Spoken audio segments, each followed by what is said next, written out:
नाविल हवेली का साया। एक ऐसी कहानी जो आपको रातों को जागने पर मजबूर कर दे। किस्त अव्वल, पहला कदम। वीरानी के दरवाजे पर। तुम वहां मत जाना। दादी की आवाज में अजीब सा खौफ था, लेकिन रिजवान के होंठों पर एक हल्की सी मुस्कुराहट आ गई। वो बचपन से सुनता आ रहा था कि गांव के आखिरी किनारे पर वाक़ पुरानी वीरान हवेली में कुछ ऐसा है जो आम आंखों को नजर नहीं आता। कुछ ऐसा जो हवा में सरगोशियों की तरह बिखरा रहता है, मगर कोई इसे महसूस नहीं कर सकता।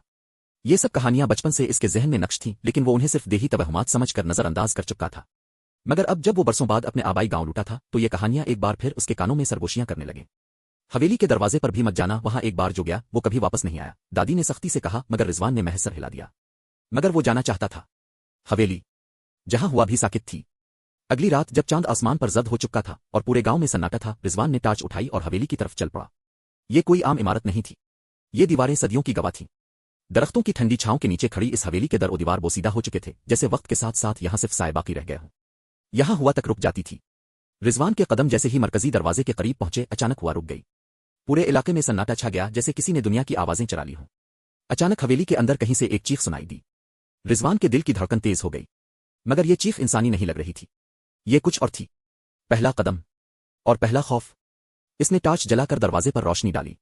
दरवाजा आधा खुला हुआ था, जैसे किसी ने इसे जबरदस्ती तोड़ा हो या फिर जैसे ये खुद खुला हो। क्या कोई अंदर है? इसने आहिस्ता से पुकारा। कोई जवाब नहीं आया, मगर दीवारों के पीछे जैसे कोई हरकत कर रहा था, जैसे किसी ने इसकी आहट सुन ली हो और अब वो देख रहा हो कि आया कोई वाकई अंदर आया है या नहीं। ये सिर्फ मेरा वहम है।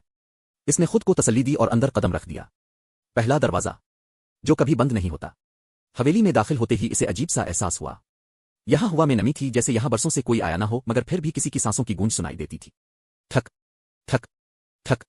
ये आवाज अंदरूनी दरवाजे से आ रही थी, जैसे कोई आहिस्ता आहिस्ता दरवाजे पर दस्तक दे रहा हो। क्या ये मेरा वाहिमा है? रिजवान ने टार्च की रोशनी दरवाजे पर डाली। अचानक दरवाजा खुद ब खुद खिल गया। इसके पीछे एक लंबा तारीक कमरा था। इसके वस्त में एक पुरानी कुर्सी रखी थी, जिस पर गिर्द जिमी हुई थी, मगर वो हल रही थी। रिजवान ने जोर से सांस ली। ये कैसे मुमकिन था? हुआ तक नहीं थी, फिर ये कुर्सी क्यों हल रही थी? दीवारों पर हाथों के निशान। रिजवान आहिस्ता से आगे बढ़ा। अचानक इसकी टार्च की रोशनी दीवार पर पड़ी और उसके रूंटे खड़े हो गए। दीवार पर ताज़ा हाथों के निशान थे, जैसे किसी ने अभी अभी उन्हें वहां छुआ हो, जैसे कोई अभी भी वहीं खड़ा हो, देख रहा हो, इंतजार कर रहा हो। ठक। पीछे कोई चीज गिरी। रिजवान झटके से पलटा। वो कुर्सी खाली नहीं रही थी। अब वहां कोई बैठा था। जारी है।